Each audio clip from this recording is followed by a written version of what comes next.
Hey, hey internet, how's it going? Welcome to another episode of the Jongravesshow. This one is actually a wonderful JoJo episode, which does kind of nip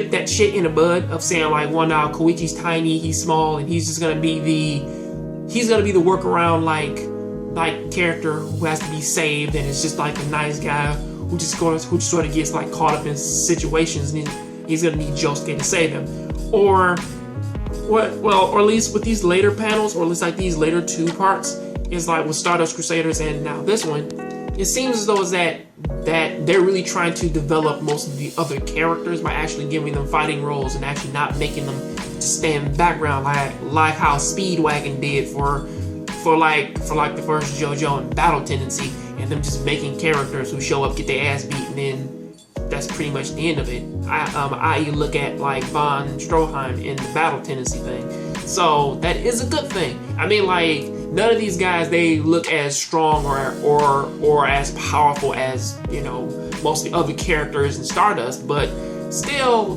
they do kind of, I mean, like, honestly, they still got that heart though, especially Koichi in this episode. But dealing with the guy who he was dealing with, Tamami Kabayashi, of course, he is, or at least like he claims that he graduated from a Koichi school about 2 years ago, and that when he got shot with the arrow that Keicho hit him with, he gained his stand, and his stand is pretty much he guilts people into, well, now if he touches somebody and they feel guilt, this little lock will grow over their heart, and the more guilt that they feel about specific things, because he can press that guilt button like over and over and over and over and over again, and he tries to use that to get items, weapons, and shit, or at least like get money and to get pretty much whatever the fuck he wants.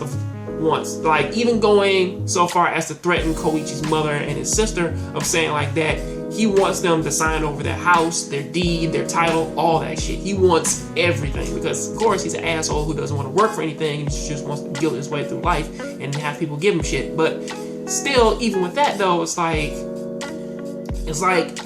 I wonder why they didn't whip his ass earlier.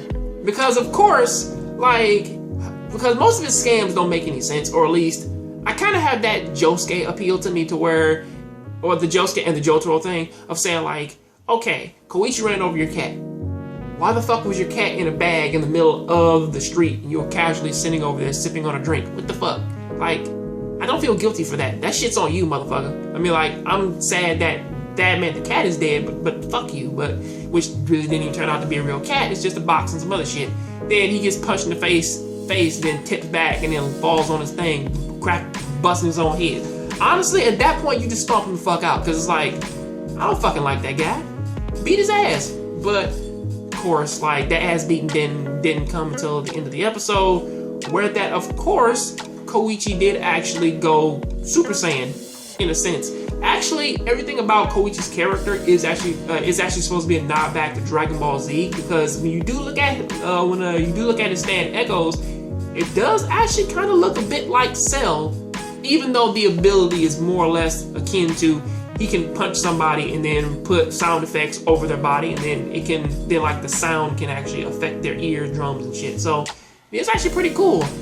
Other than that though, it's like this episode, and also it did kind of seem as though that what is kind of a little bit more manipulative, to where that he can actually write symbols into people, such as his mother when like she was about to kill herself because of the lock. He did actually write something and throw it in her, such as "Believe in me," and she fucking did. And it's like, I think he can rewrite people's minds to make them believe whatever the fuck he wants, except for what the fuck was it? What the hell was that?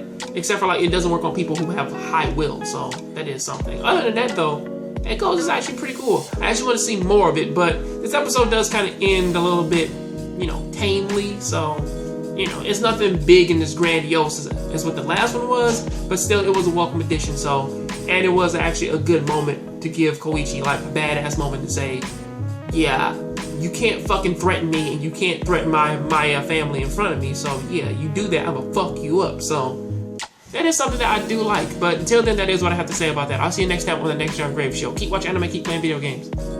I'm out.